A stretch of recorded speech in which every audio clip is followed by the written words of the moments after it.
It's another WED Web Chat, and I'm Kanan Chandran, the publisher of stormasia.com, and welcome to today's discussion, A Sea of Opportunity. Now, Singapore's journey has been strongly linked with the sea. Given its location as a link between East and West, it's a link that has been developed and challenged over the decades as new routes emerge as a result of technology and new capabilities. Over 200,000 ships of all shapes and sizes are operating globally, and about 70% of the global seafarers are concentrated in Asia, so Asia is an important part of this picture. The global maritime industry is responsible for transporting about 80% of all goods worldwide. Now, the shipping industry contributed about US 920 billion to the global economy in 2022. The maritime industry employs over 1.65 million seafarers worldwide, but there's a projected shortage of over 50,000 trained seafarers by 2030. And new challenges have also emerged over the decades. Cybersecurity breaches in the maritime industry increased 400% from 2020 to 2023. Fraud and counterfeiting cost US 2.5 billion annually. Marine salvage operations cost US 1 billion annually, covering accident responses and cleanup operations. Automation is also costing jobs, and AI will add to this. So, what's on the horizon? Our panelists in today's discussion will share their thoughts on this. James Loke is the CEO of Tru-Marine Group, which is in the shipbuilding and repair sector of the maritime industry. James has over 16 years of experience in the shipbuilding and repair sector, and the company has service stations in Singapore, China, UAE, and the Netherlands. Matilda De Silva is a founder of Ocean Purpose Project. She has spearheaded initiatives that combine scientific research, corporate partnerships, and local community involvement to restore maritime ecosystems and promote sustainability. With a deep commitment to community engagement, Matilda bridges the gap between grassroots environmental action and global sustainability goals. Suyin Anand is Head Strategy and Transformation at IBM. She has over 20 years of experience in the maritime and commodities industry across legal, procurement, and sales. During her time in the maritime industry, Suyin has received numerous accolades, including being named as a top 10 maritime lawyer in the world by Lloyd's List. She is also a co-founder of the Captain's Table Innovation Challenge, an innovation platform in the maritime space. And Dr. Sanjay Kutan is the founder and CEO of his recently established Kai Gaia International Advisory. Prior to this, he was the Chief Strategy Officer of the Global Center for Maritime Decarbonization. And prior to that, he was Executive Director of the Singapore Maritime Institute, which is responsible for funding maritime research projects with industry and building local capabilities in the maritime sector. So let's hear from our seaworthy panelists about what they see on the horizon. Let's start with James. What are the significant changes you've seen sort of reshaping the maritime industry? We are a group of eight stations, and we are coming up headquartered in Singapore. So currently, in terms of vessels coming by to Singapore, actually the number of vessels coming through Singapore is actually increasing. But in terms of Singapore, they are not staying for docking job, neither are they staying for long. So that actually creates some challenges for us in terms of doing work in Singapore. So this is one of the things that we are currently seeing that is changing at the moment.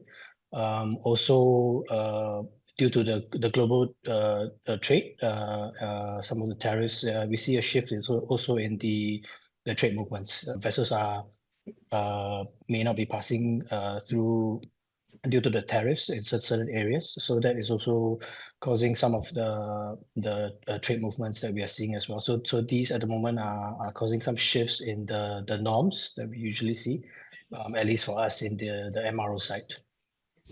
Okay. Do things like the automation of the port and all those sort of future plans for the whole sector, do they impact your business in a positive or negative way?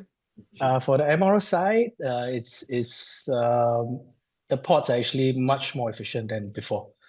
So I remember when I first started, we would have 24, 36 hours or more in the port when they are clearing the containers and putting them back on again. But now it's gone down to 18, 12 hours. So it's not only a challenge to do the work itself, it's also a challenge to do the work safely. Right? So then we have to think of some new ideas how to then do such services, much like a pit stop now, because we don't really have the luxury of time anymore. So the MRO processes have changed slightly. We could be preparing pit stop kits for some of the vessels in the work that we do. So that's changed how we work as well, and changed the productivity and the efficiency of our team as well.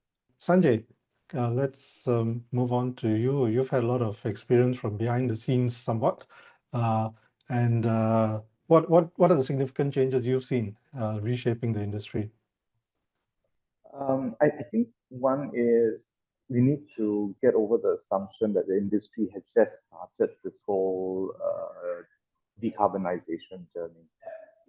Since 2008, because IMO's programs on SEMP, which is Ship Energy Management, Energy Efficiency Management programs, and the Design Index demanding for more efficient designs, ships have been actually focusing on using less fuel, right? And because it makes economic sense. So if you look at the numbers for the last 15 years between 2008 and 2023, despite the increase in trade volumes globally, global ship emissions have remained flat, right? Which is a testament to all the energy efficiency, operational efficiency, route planning that has actually reduced that.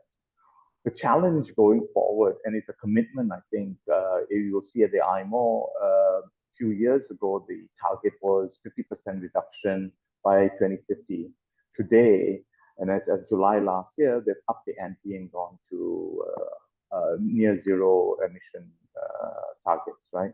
So there is a momentum to actually play its part in decarbonizing the entire shipping industry. If you think about where we've come for the last 15 years and where we need to go for the next 7 years, it's a tall order, right? The trajectory is significantly more aggressive, which means you've got to start thinking beyond energy efficiency. You've got to start thinking about new fuels. You've got to start thinking about carbon capture as potential pathways to decarbonize. The challenge there is it is not all in shipping's court. A lot of this depends on land-side investment, interface investment between land and ship, and upstream investment by fuel producers and the power players to make green hydrogen to make the fuels cleaner. So there is this transition. Everyone recognizes it's going to be difficult, but I think the momentum is there. Hopefully in October, Trump's bullying tactics don't derail the decision that was made in April. And I think then we will have a framework that thinks about externalities of fossil fuel to climate change. And then we can at least level the playing field for a lot of these low carbon fuels, that at least we can start the journey of transitioning to zero emission. We may not get there in 2050. It's okay. If we get 80%, it's way better than where we are now. And I think that'll be good. So there's optimism on your part for what's coming? I have to believe, man. Okay, a believer it is then. Matilda, you're coming in from a slightly different perspective. I think your journey is probably good to share with viewers in terms of how you started up and where you are now and where you hope to take this. Thank you very much, Kanan, and thank you for inviting me to, join in this panel. I'm learning so much already from all the conversations. So my name is Matilda De Silva. I'm actually not from the shipping industry. I'm not a marine biologist.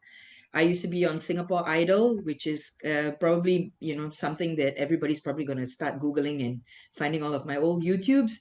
I was also a TV producer and a social media content person, right? And I get asked this question all the time, inclusive from some of the people that's on this panel right now. Like, who are you? Why should you be actually talking about ocean conservation?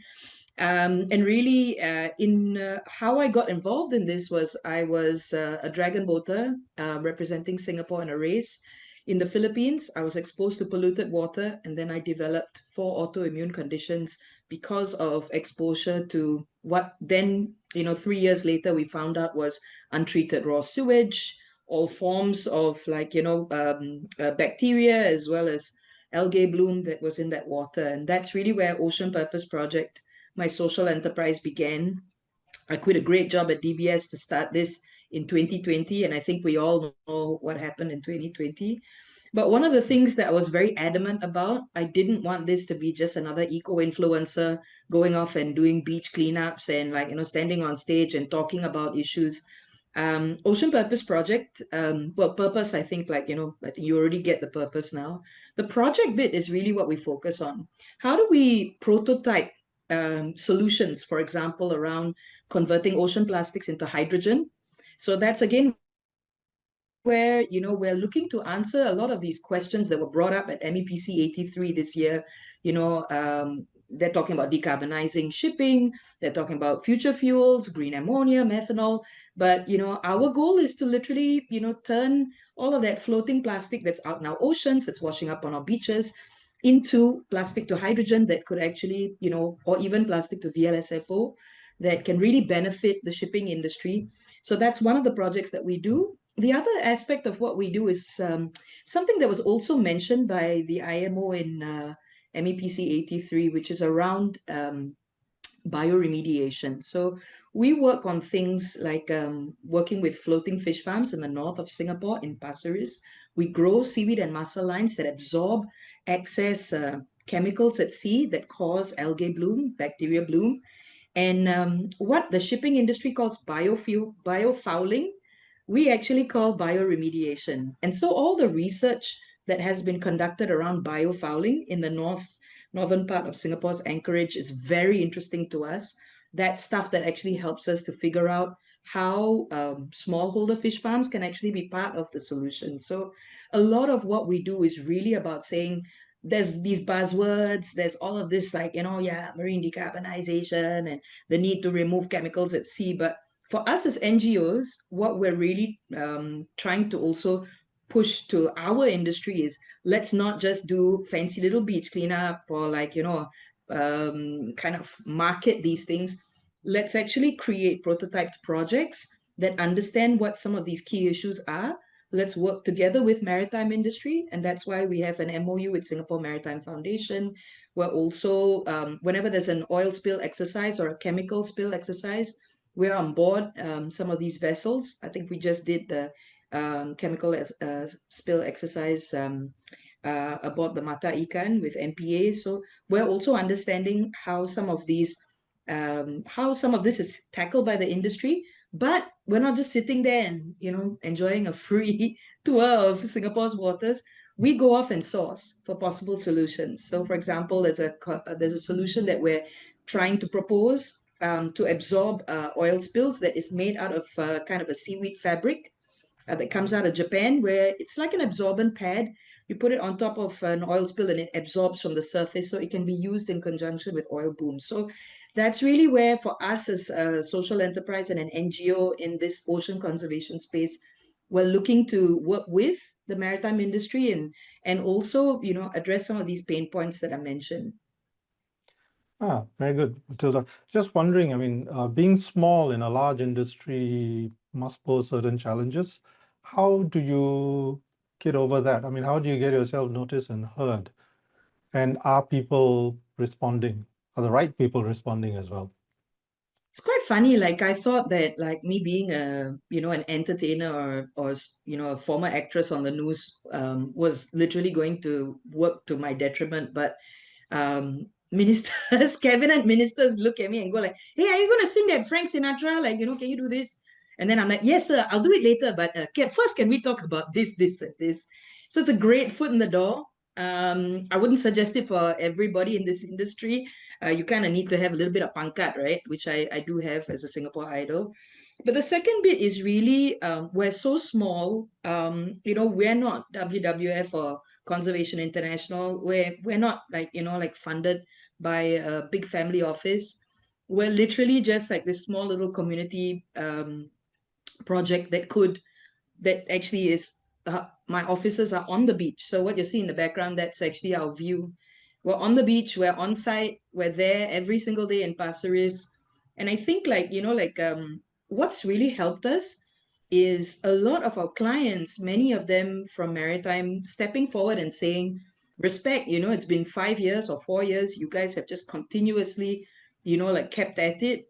They advise us, they put us forward, they even fund us. Of course, from there also they try and put conversations in place for us. And I'm so thankful for those who kind of see us as that something separate. And of course, I have to thank PSA and MPA for including us in projects or startup acceleratorships like PS71. Really kind of getting us in those closed door sessions and saying, okay, look, how would you as an NGO be able to take this and turn this into something that brings about an improvement in livelihoods for poor coastal community? So I think there's a merit to being small. Everybody needs support. It's really also in our case, if you don't have the big guns supporting you, it's really about being dedicated, being very grounded, also saying that saying to the industry, look, we want to learn from you. And I think that really helps. And we've had so many sincere partners from this industry that pushed us forward. There's no way a small little NGO that started like 2 weeks before COVID could survive. But I think, I have to give it up for our clients. They've really kind of pushed us forward. So Ian, over to you. You've had a lot of time with data in this space and the legal sides of it. What have you seen as significant changes, whether they are for the better or for worse? But what are the changes that you've noticed? Yeah, thanks for that, Kannan, and firstly, thanks for having me on the show together with all these esteemed panelists. I feel like after listening to Matilda, I'm like, oh my God, I've not achieved anything in my life. She's doing We so all much. feel that way.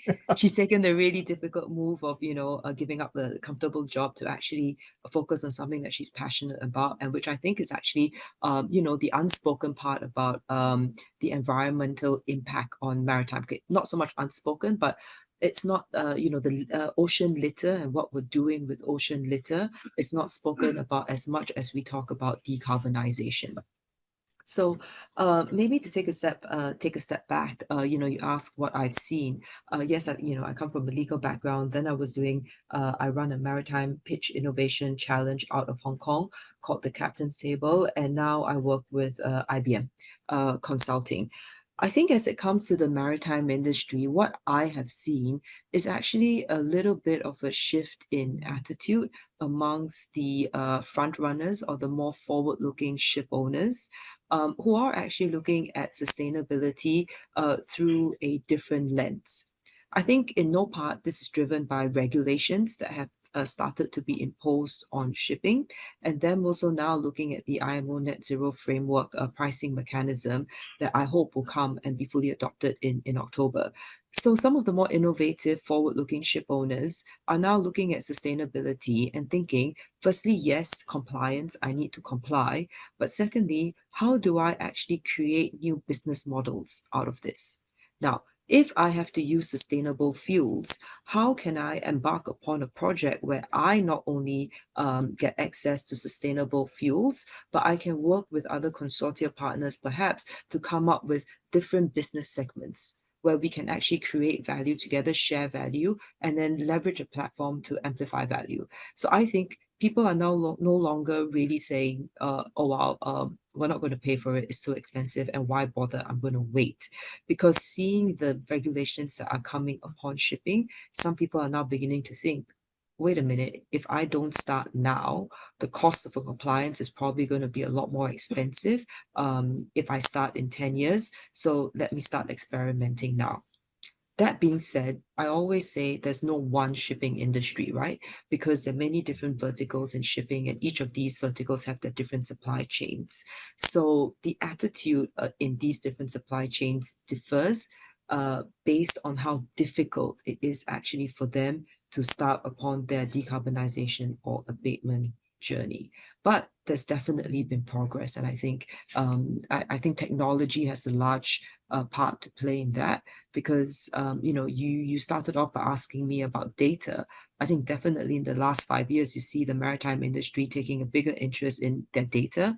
Yes, still discussions over what data is mine, what am I willing to share, still a lot of unwillingness to share data, but definitely a greater willingness to explore potential collaboration opportunities with the right stakeholders to share the appropriate amount of data in order to gain better insights as to how they can embark upon decarbonization journeys in a cost-effective manner. But it's not all about AI, is what I'm going to say.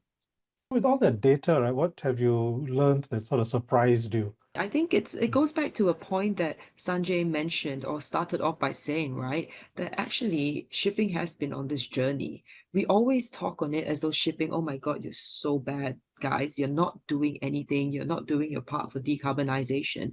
But then actually, when you look at the data, you'll see that through more efficient use of vessel designs and actually being driven by the need to maximize profits and therefore make their technical and operations more efficient, shipping has actually decarbonized and taken steps towards decarbonization.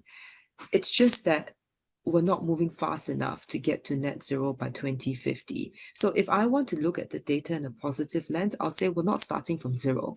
We're starting, I believe it's actually from a 30% efficiency gain over the last, say, 15, 20 years, which is something that we should celebrate. Okay, cool. Sorry, James, you wanted to ask something just now of Matilda? Oh no, I was getting so excited about the projects that Matilda was doing. I just wanted to ask, because we are not ship owners, right? And we did just do a beach cleaning event. So I mean, it's something as part of our sustainability journey, but I don't feel it's very effective just cleaning the beach. So really, two questions. The question is how can Tru-Marine be part of the projects that Matilda is doing? So that's really what I wanted to ask. Because you didn't do a beach cleanup with us, James, that's why. One thing I realized about the beach cleanup was, do you know the styrofoam boxes that we use for takeaway food? It's horrible because it breaks into such little pieces that you can't actually pick them up at the beach. So that was one thing that the team realized that during the beach cleanup. So yeah, the next one probably with you guys, Matilda. I think I definitely share the frustration as well, James, because in 2018, when President Duterte actually shut down the island of Boracay and for 6 months because of all of that pollutants that was going into the water. So I said to myself, okay, I want to take action, not like file suit, but I really want to go off and figure out who's cleaning oceans in Singapore and join in. So I think I joined every single NGO that was offering beach cleanup. And the thing that really put me off was, number one, I was like, okay, where's all this coming from? And then they were giving me the typical, right? Oh, you look up, you see all these ships, right? It's coming from the ships. And I was like, really? And then I start researching. I'm like, wait, there's things called MAPOL. That doesn't quite make sense. And I'm looking at stuff that is, got different names on it. And then the second part is when I asked them, like, hey, where does all of this waste go? The answer is, I just throw away lah. Just put inside the rubbish bin. And I just had this kind of it really irritated me because I mean, statistically, we now know that cleaning beaches and just doing this like very simple surface level thing, it does reduce the amount of microplastics, which is what you were sharing on styrofoam. But one of the things that is important for us is that we basically have a partnership And we are raising funds to build an OPP PTF unit. What does that mean? It's a plastic to fuel unit. That doesn't necessarily have to use pyrolysis. It's a 40-foot container that could sit on a vessel. It could sit portside. It could sit on an eco resort or even at Pasir Ris. Again, it takes a lot of effort to kind of get that done. But the idea is to be able to take mixed plastics, even contaminated plastics, things that have sand or whatever on it, styrofoam as well, things that cannot be mechanically recycled, and then turn that into fuels that for the maritime industry, it could be turned into VLSFO or hydrogen.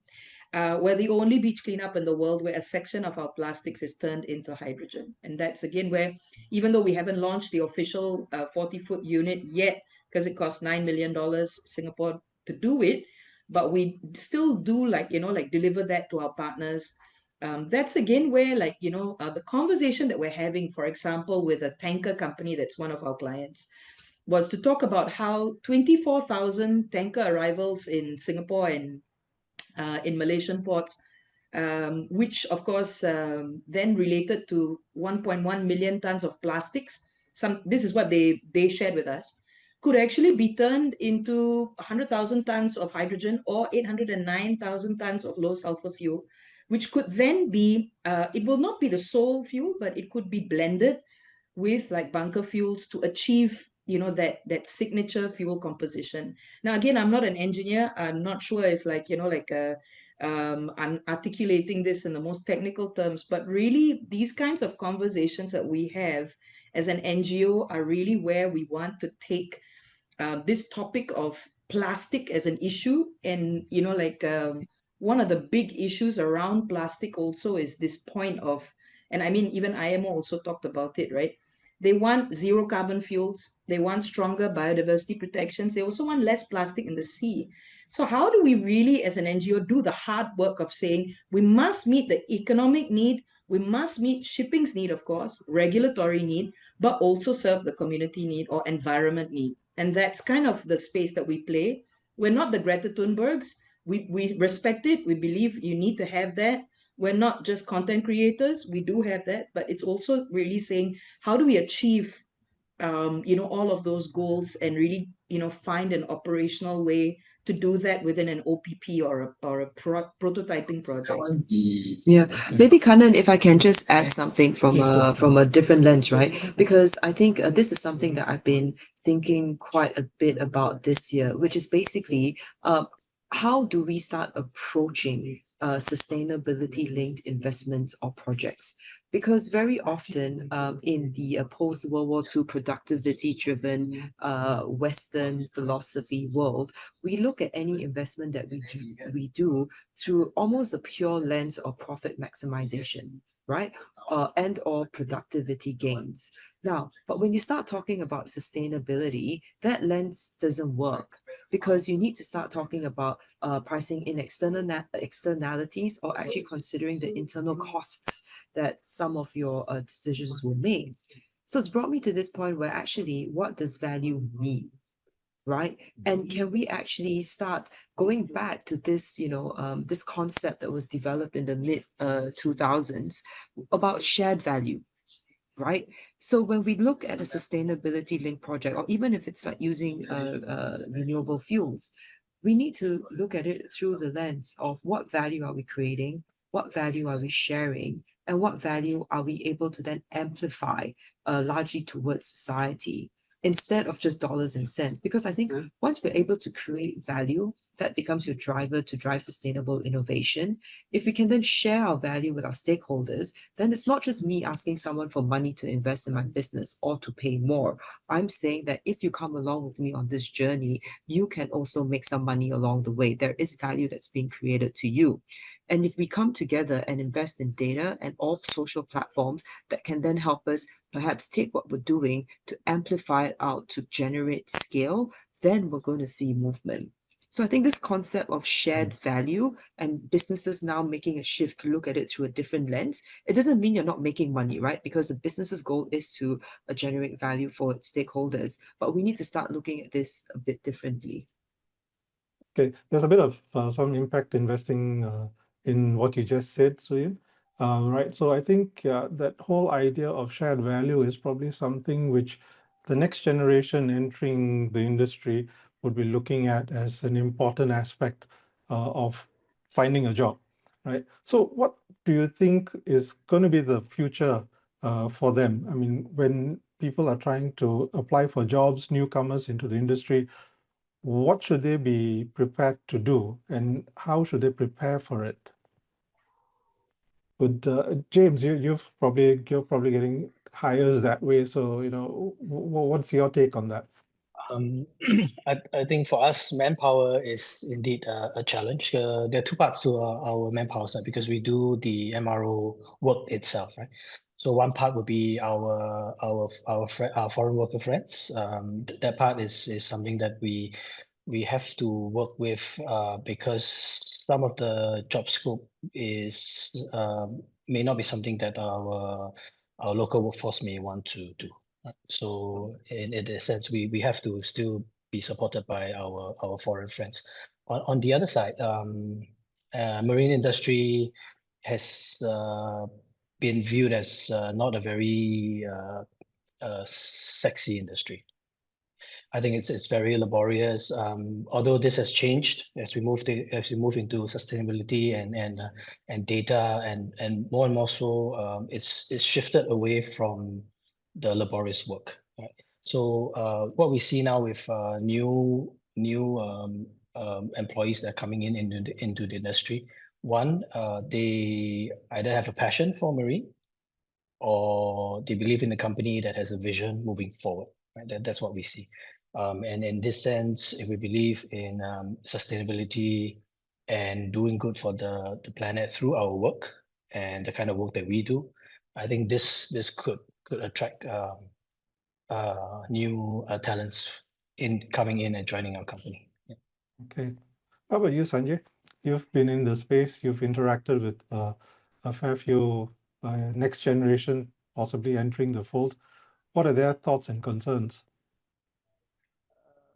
Yeah, I have. Thanks for that, Cameron. I think the way they are trained and the way today we focus on the importance of AI and data and the way our education curriculum is looking would also mean there's actually a lot of opportunities because if you look at the frameworks that IMO is going to be rolling out, not just the GFI, but also on the life cycle assessment, right? Handling data accurately is going to be super, super critical, right? If you're above the line on these price-piercing, tiered pricing mechanisms, you could either be losing $380 per ton or saving $280 per ton, right? So data accuracy and assessment of performance of these vessels are going to be super critical. And that being said, we don't have the perfect formula for life cycle assessment today. There's a lot of data that's still required. The old data was important to get a sense of consumption, but it doesn't give you the level of granularity that you need to be able to be either avoid penalties or to gain from renewable units that you can actually trade in the market. So I think this is where the opportunity for better understanding of one, the ecosystem, just not how you deal with data. You've got to actually understand the ecosystem, understand the supply chain, understand what it takes from each stakeholder to actually manufacture or process the goods and services from left to right. Then also then apply and overlay that with data and then make sense of that data to come out with the right equation. So I think the opportunities are there. I mean, I've met a number of young graduates who ask me, should they work or try and upskill? I said, well, you can work, that'd be great.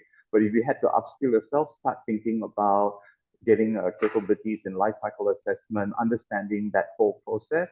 That will be very important going forward, especially in the maritime sector, because that's going to be a decision-making tool that will allow you to either benefit from your low carbon solution adoptions.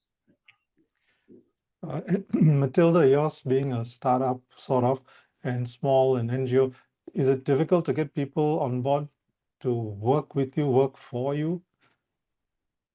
Yeah, I think one of the key issues that we face is that there's a very trendy aspect in sustainability, especially in Singapore. It's different in other Southeast Asian countries, and I spent quite a bit of time in Africa as well.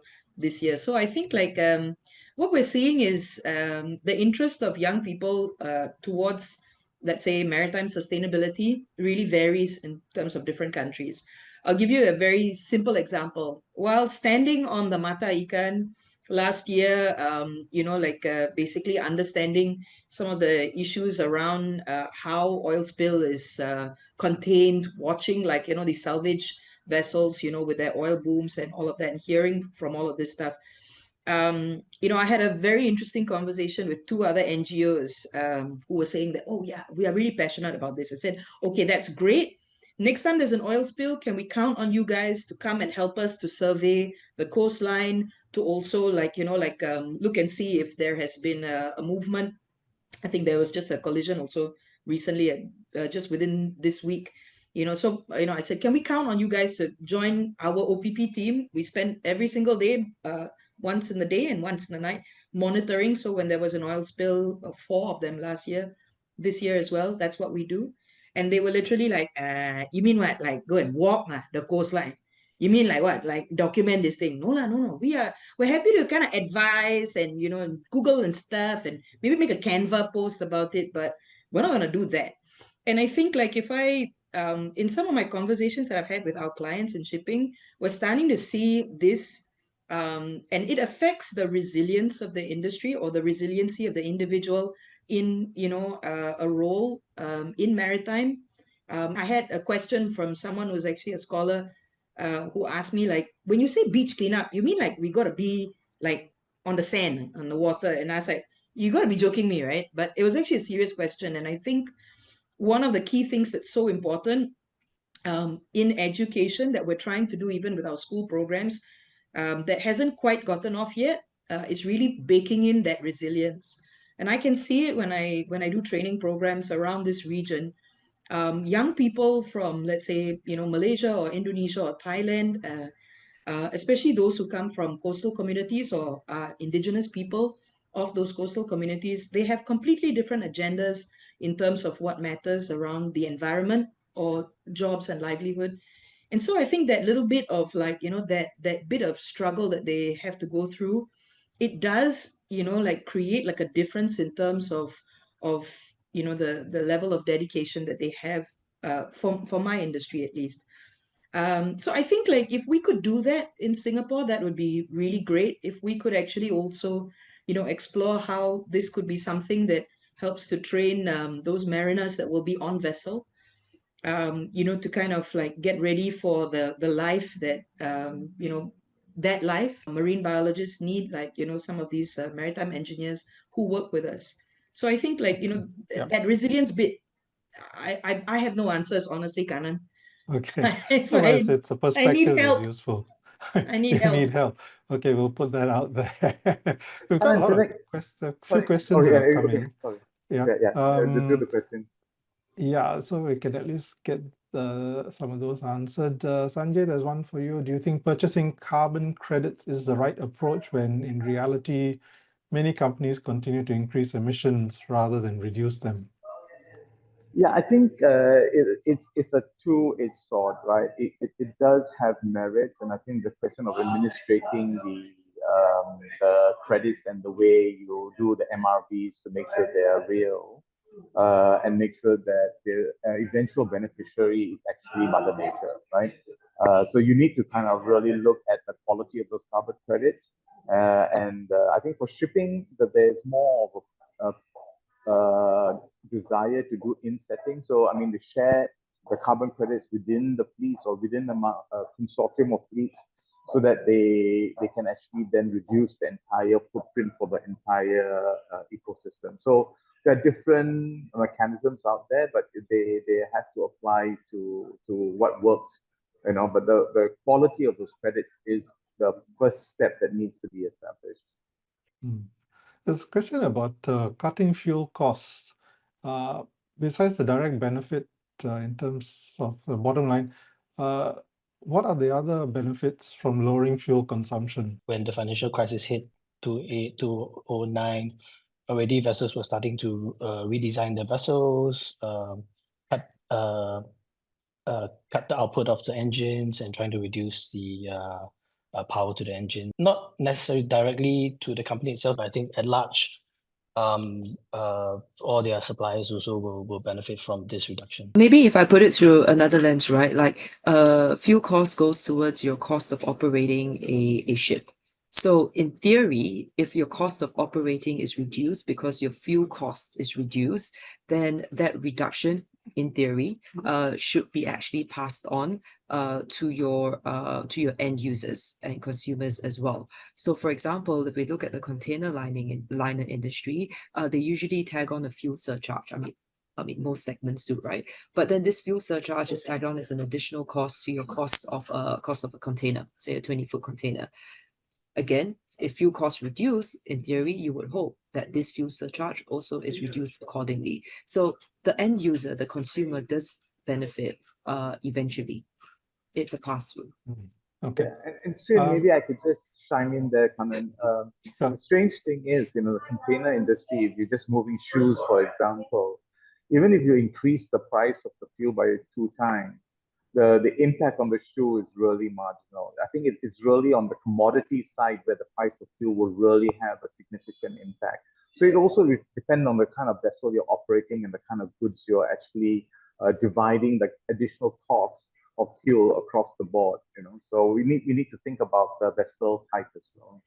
Yeah. I have a question actually, like to just add on. Sure. I mean, what's in it for the shipping industry where, liquid bulk volume, so much of that is chemicals and petrochemical products, right? So technically, why would they shoot themselves in their own foot by trying to transition out of a steady customer? So I'm just intrigued by that because Maybe yeah, I can answer that question. So I think it really depends on how they see their customers transitioning as well. So if you take one bookend scenario where you say the whole world is going to be forced to move away from fossil fuels, or trade in fossil fuels is going to get more expensive, then the customers of these shipping lines, so your petrochemical producers, they might also be looking at alternative products to basically substitute some of the petrochemical products, right? In the ideal world. So as a service provider, being the ship owner will also have to look at how its business is going to be impacted by the decisions of its customers.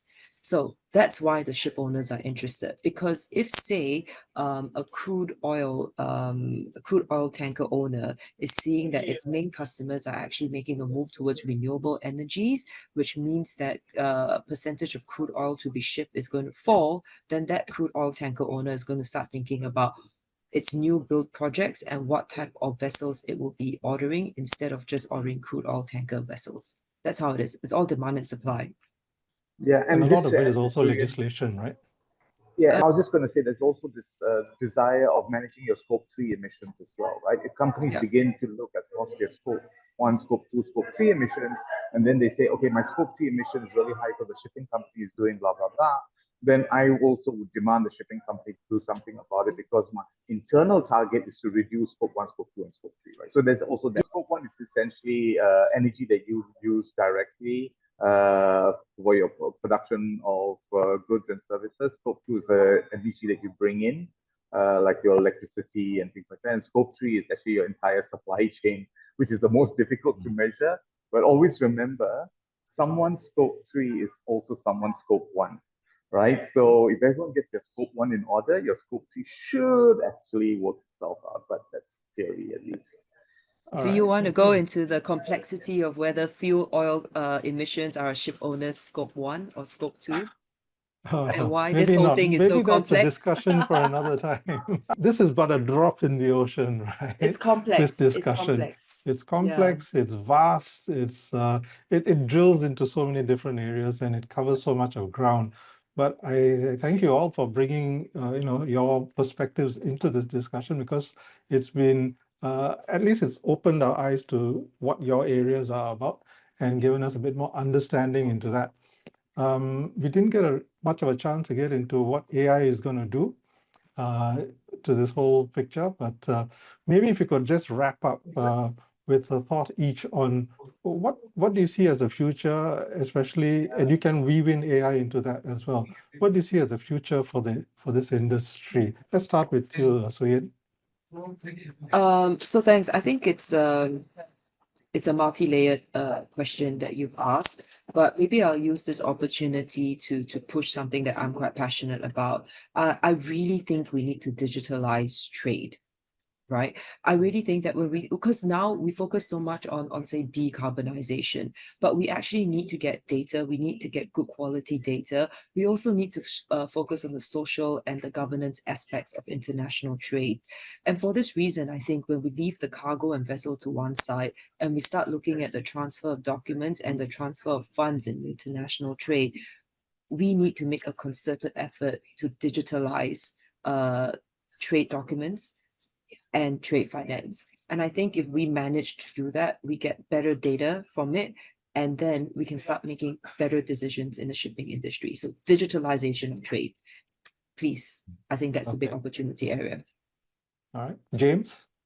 So data is something that we are looking at seriously at the moment. So two parts, right? One, it gives us insights to drive our business decisions, one. But I think outwards towards the customers, data also helps us to understand how a vessel is behaving. So maybe just an example, we have a product called Tru-Care. We're actually pulling data live from the vessels. We can actually tell how the engines and the turbocharger is performing. And here we can then put in predictive maintenance and help to manage the assets properly, right? So if you don't do the servicing within the scheduled time, then your carbon emissions may go up. So here then with the data and AI can help to make some decisions that can affect how the vessels are behaving and how much carbon emissions are being released. So I think that's important from our end. All right, Sanjay, what are your thoughts on the future of the industry? Yeah, I think there's an opportunity, especially when we are putting so much emphasis on the value of data. We need better sensors, stronger sensors, and the right type of sensors. Having the right capabilities to look at the data and make sense of it. And also that means ensuring that the MRVs on vessel performance is more accurately captured in the whole process. Okay. And Matilda, how about yourself? So I sit on the Sustainable AI Coalition that was kind of put forward by the French Ministry of Ecology and Environment. I also sit on a UN roundtable called the CEO for Water Mandate. So basically what we are trying to push to them is from the perspective of an NGO. If we're talking about AI, firstly, it's like, to use that high compute requires a lot of freshwater systems, etc., etc. So, this is again where we're even trying to propose plastic to hydrogen to power these AI data centers, seaweed bioremediation to clean, water that can then be used for that. So that's one aspect, right? The other aspect is really about saying, for example, for a project like mine, I can't very well go to a Temasek and say like, look, guys, you got to give me that $9 million for OPP PTF. Believe me, I've tried. They're going to turn around and say, why should we give it to you? Do you have a real-time dashboard that is able to track the flow of plastics throughout Singapore's anchorage? Do you have like a real-time sensor that's able to, kind of map how much of plastics, like, and different various types of plastics, what's the yield? And I think that's really where AI comes in. What I love in my background as a social media person is I really love the idea of this this disruptor mentality of move fast, break things, which doesn't quite gel with this environmentalist version of me. But what I like about it is really breaking these old, very lagging and systems of getting a university to do a 20-year research on how can the plastic be modeled. It's like, come on guys, let's put sensors in, let's go off and monitor. And I'll throw a very interesting thing that I saw at this year's UN Ocean Conference. There was a presentation by the Ocean Cleanup, very famous Dutch NGO, and they came up with this crazy idea of putting these video cameras, and they worked with the Port of Rotterdam to implement this. All vessels going out, the Dutch vessels, of course, Dutch flag vessels, would have these little cameras on the front of the bow of their vessels to monitor, the flow of surface ocean plastics. It also had a bit of a defense second use, but that's again where it was so interesting, because as they're traversing the different parts of the ocean, these guys, or the Dutch shipping industry, is actually literally enabling this Dutch NGO to go off and find where that supply of trash is, and then go out with their vessels. So, Okay. they use, of course, AI visualization and and dashboarding, and a lot of data collection, systems. But it was just so mind-blowing to me, because that's like how AI can literally provide that link. So Okay, yeah, great. that's like a Cool. little example. Nice, nice. Thanks for all the examples and the explanations, Matilda and Silva, Sanjay Kutan, James Lok, and Suyan Anand. And the questions from the audience, unfortunately, we couldn't get to all of them, not enough time, but obviously this is a very big topic, and it's very little time that we've addressed it, and we've overshot that already. But thanks for all those great inputs, and probably need to look at putting in another one, maybe a bit more focused down the line, to discuss other issues as well around the maritime industry.